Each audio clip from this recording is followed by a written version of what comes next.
Hi, I'm Jim Small, and I'm running for State Assembly in District 2. I grew up instilled with the values of hard work, giving back to the community, and spending money wisely. District 2 wants a representative in Carson City that will fight high taxes and regulations that hurt businesses and the livelihood of everyday Nevadans. I have carried those values all of my life, and I have the necessary experience to do the job. My name is Jim Small, and I'm running to be your assemblyman in District 2. Remember, think big, vote small. Paid for by Jim for Nevada. Folks, we're back. This is Steve Sanson, Jim Jonas with another episode of Veterans in Politics. We have John Moore, Nevada State, former assemblyman, who's going to discuss the unethical treatment of veterans, especially him, in the state of Nevada by organizations that are there to help veterans with false pretenses. Pretenses. Is that how you say it, Jim? Pretenses? Yeah.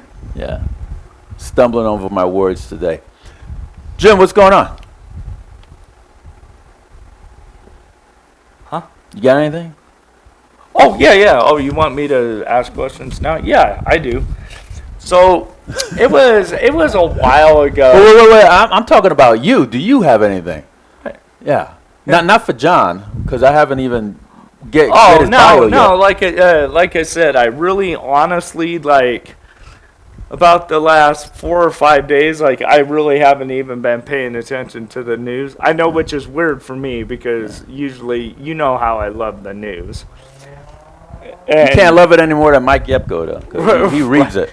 Yeah, right. I was going to say, now, books, I used to be into books, but no one is into books as much as Mike Yepko.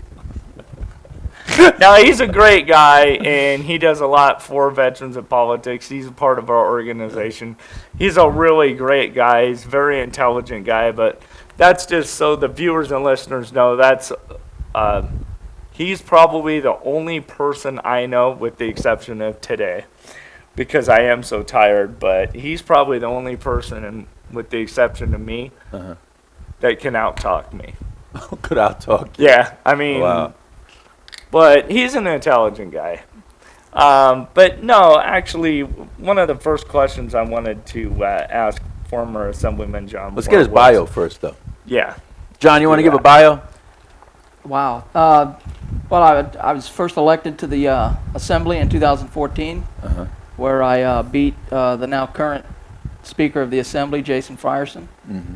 And how did you beat him in a heavy Democratic district? I outworked him. He didn't work. He took for granted that his people would show up and vote for him, and he was just lazy, much like he is today. Hey, it's kind of like Mike Tyson, Buster Douglas.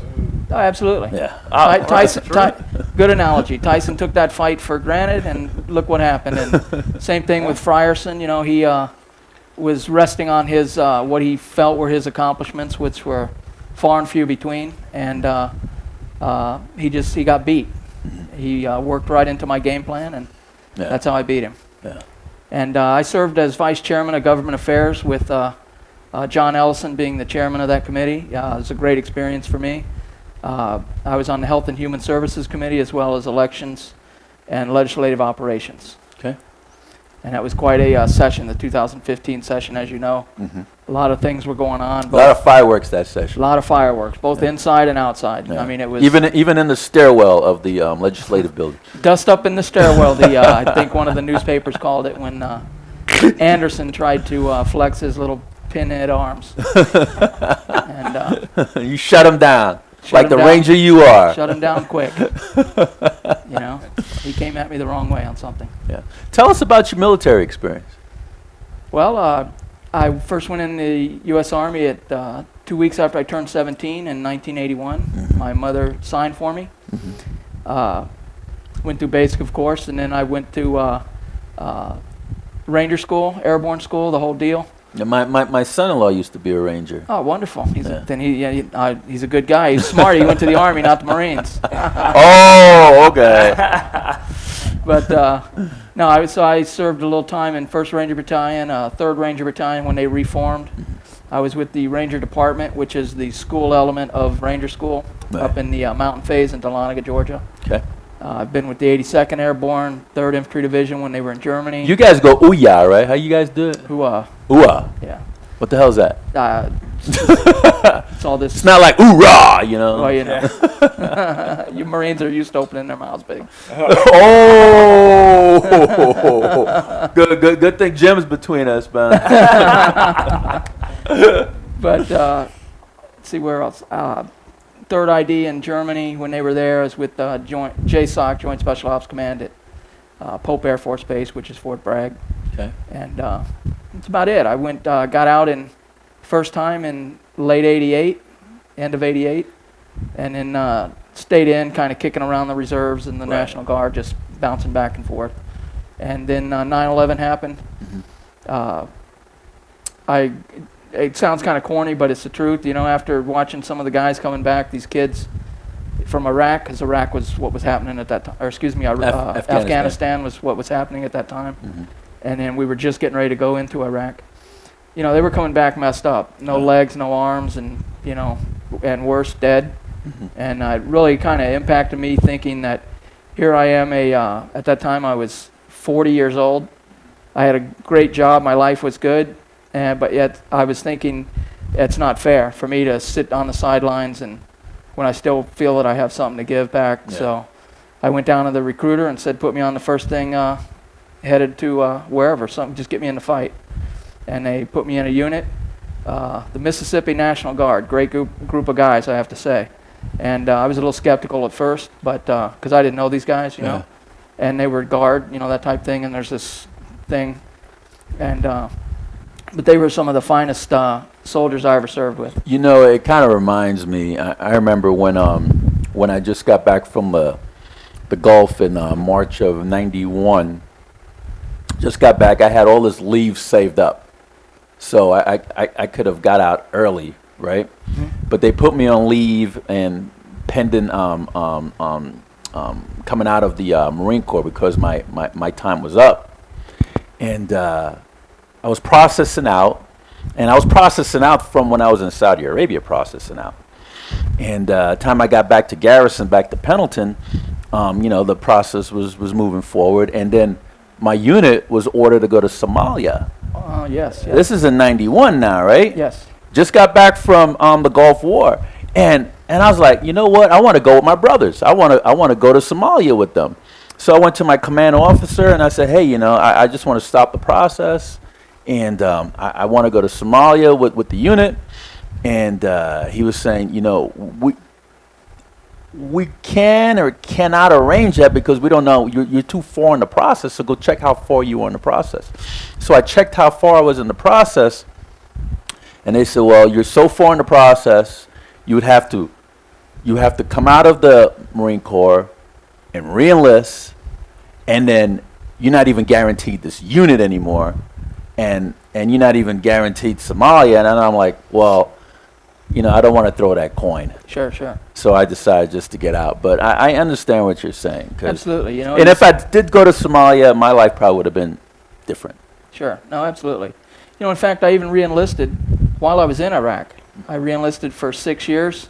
Yeah. And I figured, you know, hey, I'm just going to finish it out, put the 20 in, and, you know, do what I should have done the first time, which is stayed in. But, you know, when you're young, you know, you think you have the world by the tail. So. Exactly.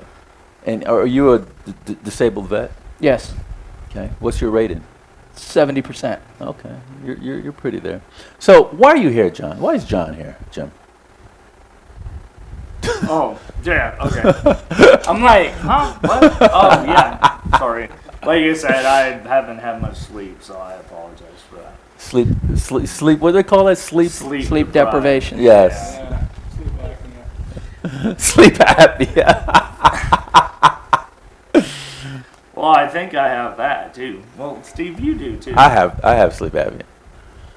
So one of the things I wanted to ask you about specifically, because I forget how long ago it was, but you were on our show when we were at a different venue, and you took some heat for the fact that you were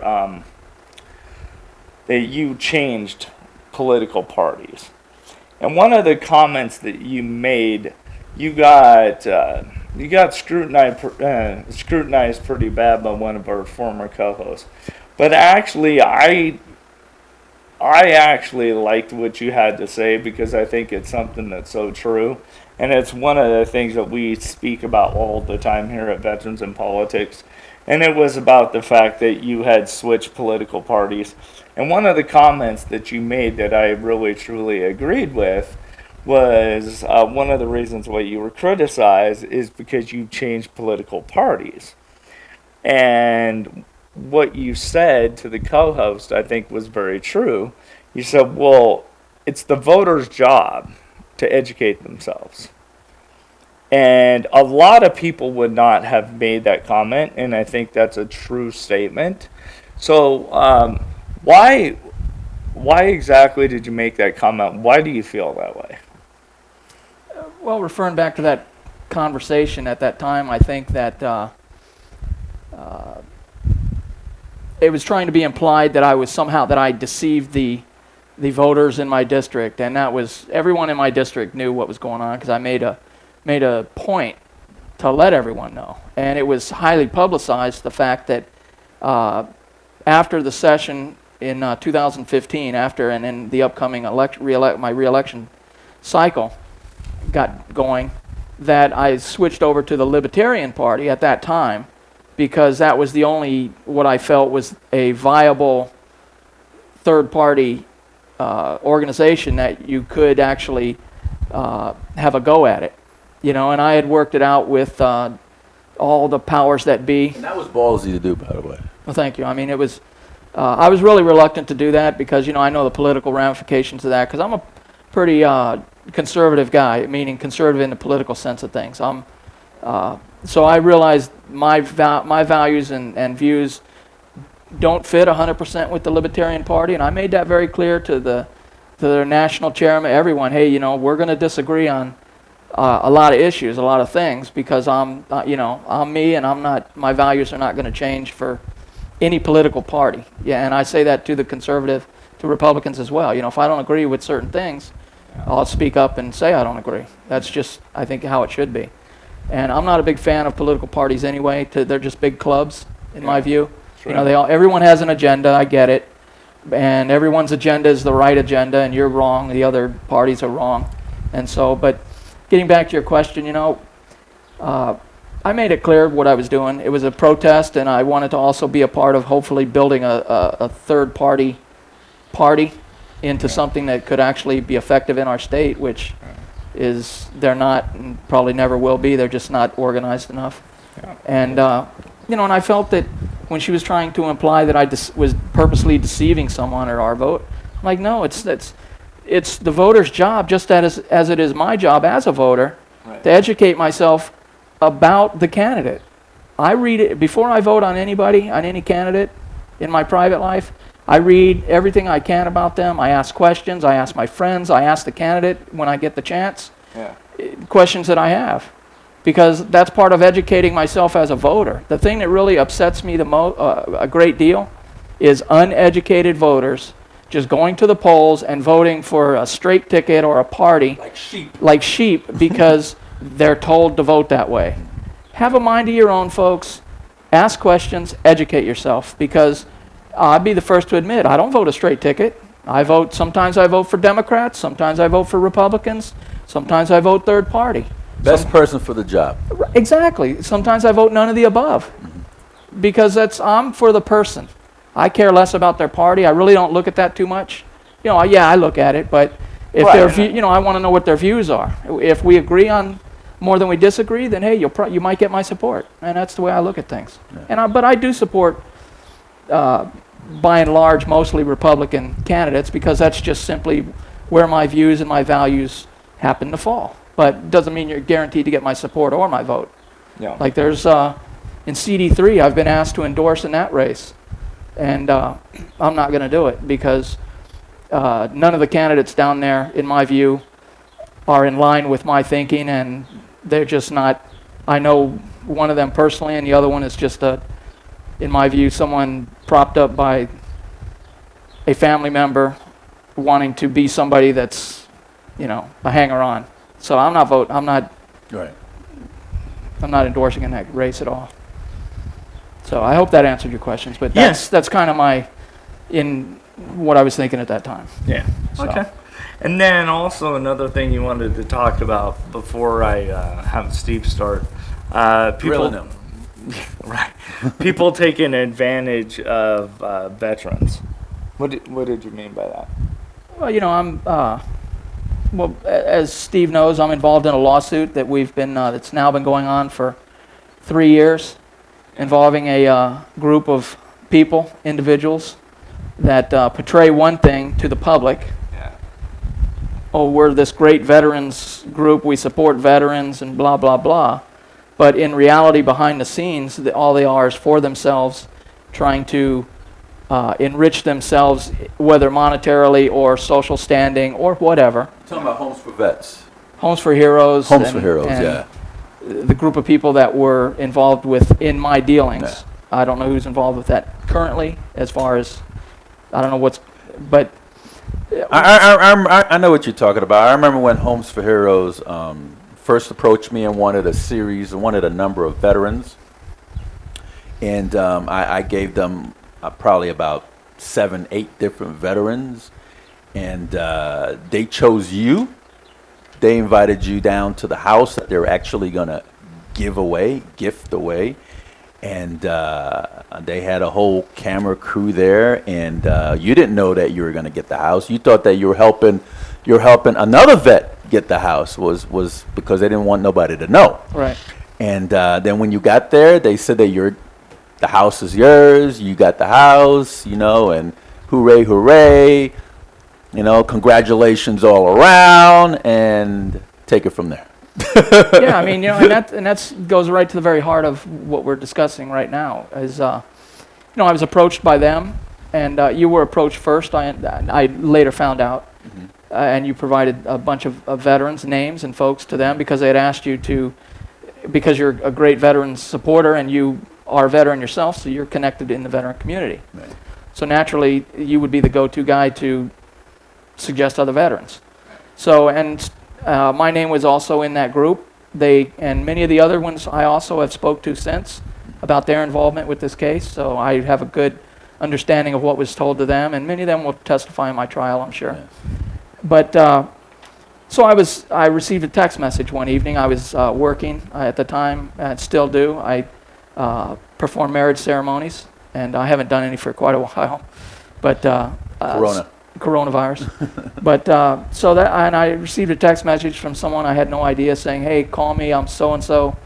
Steve Sanson referred you for a reality show. Call me." So I'm like, okay, it's got to be something with veterans or something, and so I called this person. We discussed it. She told me then that they had this World War II veteran who had passed away. He left an elderly wife that she was representing a group of people that were teaming up with these music stars, Ray J, which is, I think his first name is Robert, I can't remember. Last name's Norwood, but Ray J, the music guy, the Kardashian guy. And the one that slept with Kim Kardashian all over the news. Yeah, the video. Video. That's what made Kim Kardashian famous. That's right. Slinging and winging. But, Ray J's a good guy, and I can't speak ill of him as far as he's in my dealings with them. And a gentleman by the name of B. Taylor. B. Taylor is another rap star, and Motown discovered him, that sort of thing. He's a great veteran as well. He supports veteran causes. You just tell him something's for a veteran. Wasn't he a veteran ambassador or something like that? Veterans ambassador for veterans and first responders. I mean, the guy's incredible. He's everywhere, all over the country, supporting veteran causes. So anyway, that was the two people they said they had, and that they were going to team up with another veteran to remodel this house and to give to this elderly woman, the World War II veteran who had passed away, his wife. Would I want to be a part of something like that? And it was going to be filmed into a reality show. And I'm like, well, of course. I mean, it's for veterans, and especially a World War II veteran. Yeah. That's all you got to tell me, and I'm there. And I told her, I said, tell me when and where. Right. So we met later on. A few days later, B. Taylor was there along with the film crew and some other folks. And they asked me a series of questions, wanted to kind of get to know me and that. And they were filming at that point, and they chose me to be the veteran to help remodel this house, to be the veteran with this group. Yeah. So a couple weeks went by or so. We're filming all over the city, doing different things and talking about me and my past and this and that.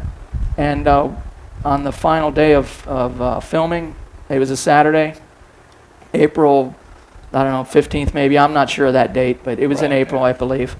And so it was a Saturday. B. Taylor had told me, "Hey John, there's an event tonight, a music star event at one of the casinos. I'm going to bring you as my guest. So, but first we have to stop by the house and make sure everything's cool because we're going to give the house to this lady, this veteran's wife, tomorrow or the next day or whatnot." Yeah. So I'm like, okay. So on the way, B picked me up. We went out to the house. They were filming, and next thing I know, B. Taylor and Maria Miuccio and Derek McCall and others were there. And so during the filming... Did you leave me out? No, Steve was there. Steve was right there. He's standing in the stairwell, in the stairway, looking down along with a couple other folks and taking photos and video. And so B and Maria put their arms around me and said, "Hey, John, I'm sorry, but we fibbed to you. There's no World War II veteran. There's no elderly woman, no elderly wife. Here's the keys to your brand new house." I mean, I nearly fell out. I mean, who does that? That's an emotional moment. And, I was going through a lot of different things in my personal life at that moment. And so that was just an incredible thing. And I was just forever grateful for that. And so we filmed, and so the end of the filming at that moment, that's when Derek McCall, he was partners in this deal as well. He came up, "Hey John," shook my hand, "Congratulations, hope you enjoy it, have a happy life," that kind of thing. And I was grateful. And later on, we went out to a music studio, I believe, that evening. That's with Steve, myself, Maria. Up in Henderson. In Henderson, the of course. Back Door or something studio, I think. Hidden Door Studio, I think, or something up in Henderson. Yeah, it's a nice studio. Oh, it's great, fantastic. And that's where I first met Ray I got J. video of that studio, too. Good. I'm glad you do. And that's where I first met Ray J. In fact, it's on our YouTube channel. Oh, good, Yeah, good. I checked the other day. I will. I'll pull that down. So I first met Ray J. Your time's up.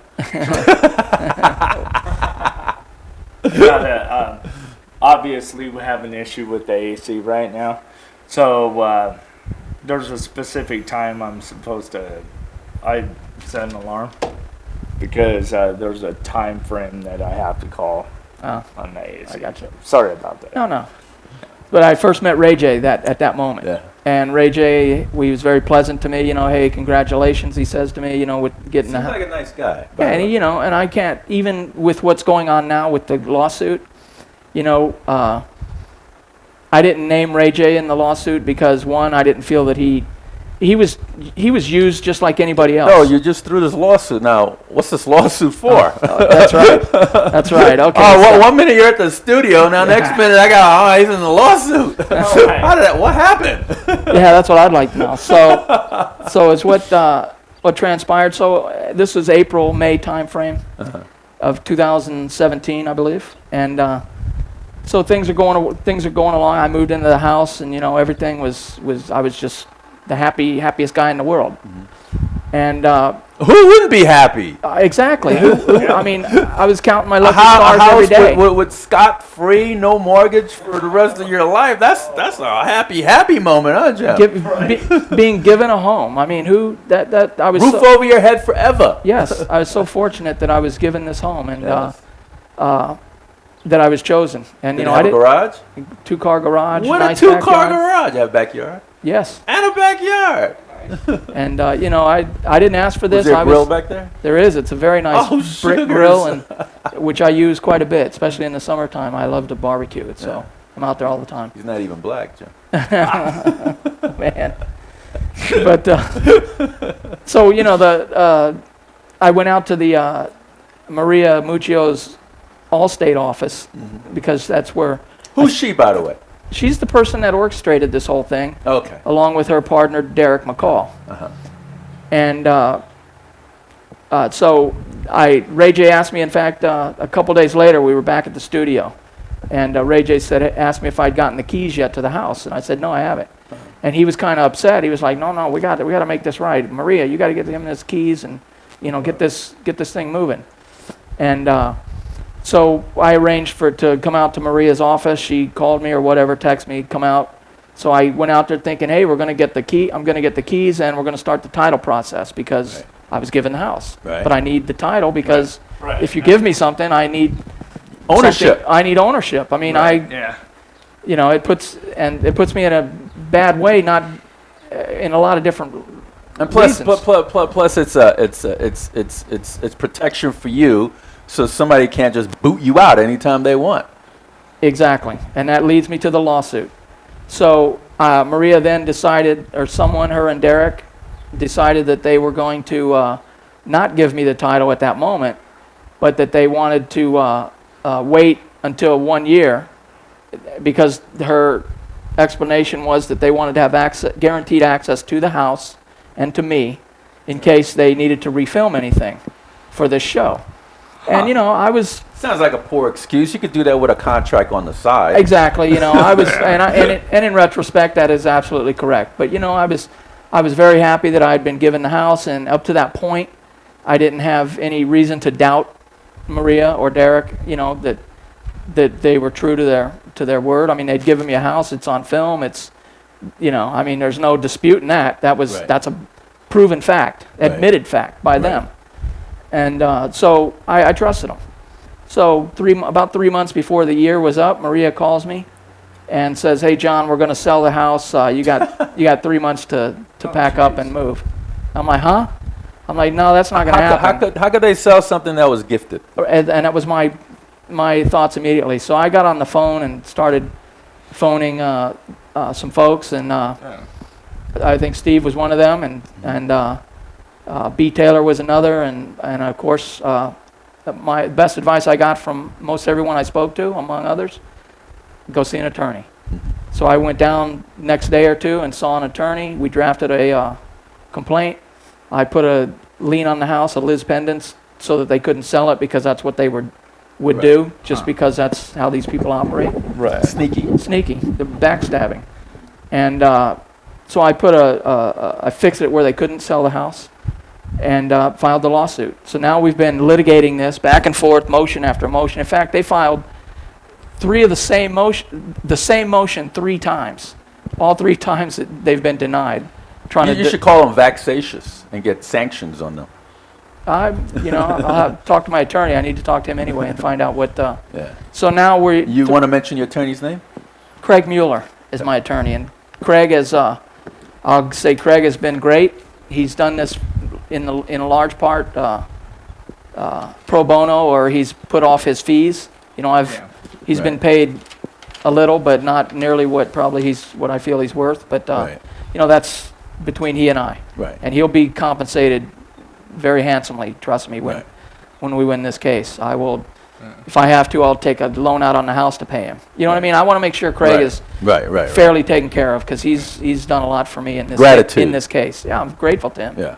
And because at first I was trying to do this by myself, and we got to a point when they deposed me, did a deposition, that I needed to have someone there, because I knew things were getting ready to get ugly. Ugly, yeah. So Craig jumped on board at that point, and he's done a great job to this point. I'm happy with him.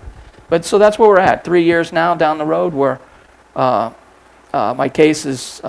We had a court date of June 8th, I think it was, but with this virus and all the things being shut down and moved around, and I think now we're moved off to August. Okay. So I'm really anxious. I want to get this done. I mean, so what are they saying, John? Are they saying that the house was never gifted, or are they saying that yes, it was gifted, but now we change our mind? What are they saying? Well, they're kind of saying 2 different things. They're kind of contradicting themselves, and it's all in the court record, and they don't realize their own attorney has contradicted their argument more than one occasion. What's the argument? One of the arguments that they put forth is that they didn't gift the house. Which was a lie, because I was there. Which was a lie. You were there, B. Taylor was there, and it's on film. Yeah. I mean, do they think I didn't keep this film? Yeah. It's on film. Yeah. They gave it to me. Yeah. And so that's one argument. They didn't give it to me. And the other argument is, well, we're taking the gift back. We gave it to you, but now we're taking it back. And the reason? Well, they've yet to give a reason. But it came out in court through their own attorney. And this So now they say they gifted it. now and they've taken it back. But now it's that you can't make me give you a gift if I want to take it back. Right. It kind of is the gist of it. Right. And so that was one argument. That was their second argument. And it came out in court also that their plan was, all along, was they were going to sell the house to the network, whatever the network is, for a profit and move on. So this whole thing, by their own admission in court, It's a scam. I caught this in one of their motion hearings, and it's all on record, which will be brought out in the trial as well, that there was a scam to begin with. And in my opinion, which I am entitled to, thank goodness for the U.S. Constitution, they're scam artists, and they're trying to take advantage of veterans, and that's what really pisses me off. And it's not because it happened to me. Okay, I get it. Yeah, that gives me a little more incentive, possibly. But it really upsets me when I see things in the news or know of things personally where veterans are being taken advantage of. Yeah. You know, I stay behind the scenes. I don't to do whatever I can to help veterans. You know, and I'm passionate about that. I don't want anything in return for being a veteran. I never asked for anything. Yeah. You know, and I'm thankful that I live in America and that I am able and was able to serve my country. Are you in the house now? I am in the house where I How long you've been there so far? Well, 3 years now. Oh, wow. Yeah, 3 years, I think this month, I believe. So, you know. Did you do any maintenance on the house? Or? Yeah, I've done, you know, everyday normal upkeep. I've installed a security system. I had to have a whole new HVAC unit put in last year, I believe in June or July of last year. You paid for that yourself? Yeah, that was taken care of. And, you know, that was an ordeal within itself. But the great folks at I can't mention there, but some folks stepped up and helped me out with that, because you know I went for 2 weeks with no AC, 3 weeks, about a month almost, with no AC out there in July. So if you can imagine that with someone else living in the house, my other half, that you know, she has her own medical issues, and this was extremely hard on her. I can deal with it. It's uncomfortable as heck, but you know. So there's no mortgage. No you mortgage. Haven't paid any mortgage. No. Have you paid property tax? No, and that's a good question. And I've been asked that by my friends, and that, you know, have you paid the property taxes on it? No, I haven't, because one thing is that the title is not in my name, and we all know how the court systems work. I mean, it can go either way. So if I pay the property taxes, and I, for some unknown reason, were to lose this case, what then? Where am I at? You know, I can't expect them to repay me. It's different if they say, you know, John, you're going to be in the house for 4 years, rent-free, and that way you know up front. But that's not what was said. Absolutely. It was saying that this house is gifted to you. It's yours. So therefore, you could be there 20 years, 30 years. You could sell it. You could do it, you know, whatever you want. Sure. You know, that's a different scenario. And that's exactly right. You know, if they were up front in the very beginning, and one didn't lie to me to get me to do the show to begin with by using the death of a World War II veteran. I mean, who does this? Who lies to somebody else saying that?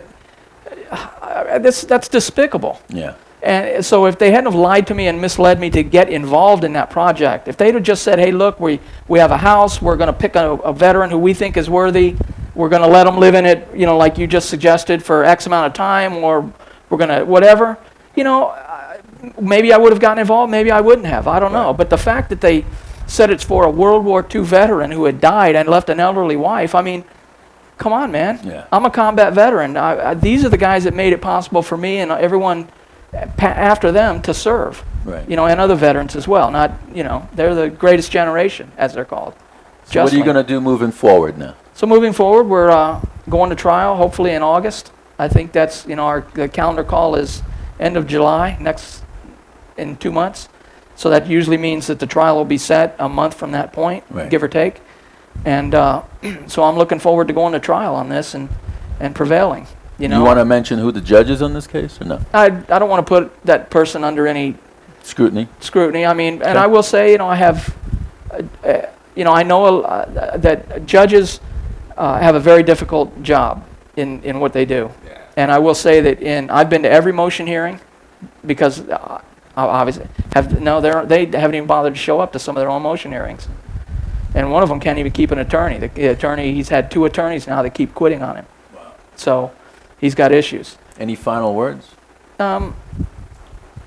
No, I mean, I'm real happy, and thanks for giving me the time and the forum here to discuss that. And just folks, just don't take advantage of veterans. Why don't you look into the camera and talk to the viewers out there and let them know to make sure that they being a vet and don't end up getting scammed by unscrupulous people.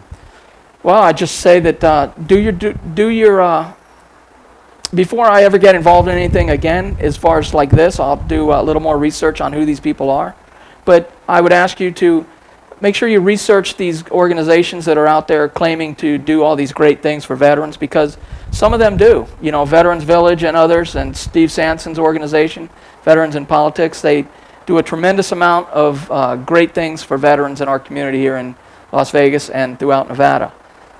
And there are other organizations that claim to do things equally as well, but in reality they don't do anything except for themselves. So just be careful who you get involved with, and support the good guys and let the bad ones just fall by the wayside. That's really kind of how I would sum it up. Contact you want to leave? No, not really. I mean, Okay. I'm just, I'm on Facebook, Twitter, Okay. that sort of thing. They can always get me through you. All right. So. Well, nice to know I'm your secretary. Well, I didn't mean it like that, Steve. Make sure I get a check. Well, John, thank you for coming on the show and explaining your situation so others won't end up in the same situation you have ended up in.